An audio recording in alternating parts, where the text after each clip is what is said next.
So ఎట్లనో viral moment అని వచ్చింది కాబట్టి ఆ. ఫస్ట్ విశ్వక్ సేన్ గారు మీకు మంచి హిట్ ఇచ్చింది విశ్వక్ సేన్ గారు. అంటే గ్యాంగ్స్ ఆఫ్ గోదావరిలో అవును, చుట్టంలా చూస్తే అవును, అది నా ఫస్ట్ హిట్ సాంగ్. సో దానిలో ఆ శారీ తీస్తూ నోటితో అది మంచి వైరల్ స్టెప్ అయింది, చాలా హిట్.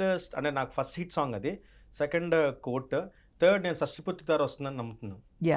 సో కానీ అది చాలా పెద్ద హిట్ అయింది. అవును, అవును. మేము చాలా ప్రీ రిలీజ్ ఈవెంట్స్లో చేశారు, అన్నీ చేశారు, బాగుంది. కానీ ఆ తర్వాత ఆయన లైలా చేశారు, వేరే మూవీస్ కూడా చేశారు.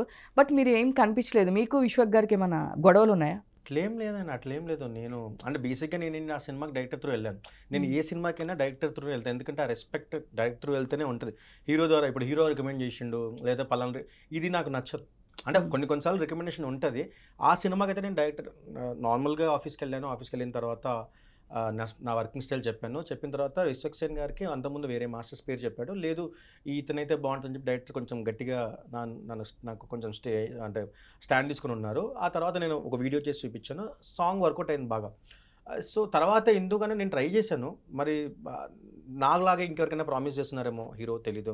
అండ్ ఇప్పుడు కల్ట్ సినిమా జరుగుతుంది, మేబీ దాన్ని నేను వర్క్ చేస్తానేమో.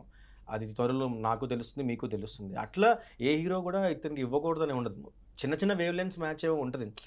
అంటే ఆ టైంకి నేను కరెక్ట్గా అర్థం కాకపోవడమో, లేదంటే అప్పుడు వేరే వాళ్ళకి ప్రామిస్ చేసి నాకు ఇవ్వకపోవడం అలా అంటే జరుగుతుంది. కానీ మీరు అన్నట్టు హిట్ సాంగ్ ఇచ్చిన తర్వాత మళ్ళీ ఎందుకు పని చేయలేదు అంటే అది మీ హెడ్లైన్స్ తప్ప దేనికి పనికిరా. కానీ డిప్లొమాటిక్గా అందరితో వర్క్ చేయాలి కాబట్టి ఎక్కడ పాజిటివ్ నెగిటివ్ తీసుకోకుండా బాగా మేనేజ్ చేస్తున్నారు. అంతే కదా, ఇప్పుడు మన కెరియర్లో మనం ముందుకెళ్ళాలంటే నెగిటివ్ వచ్చినా దాని పాజిటివ్ అనే మనం అనుకోవాలి.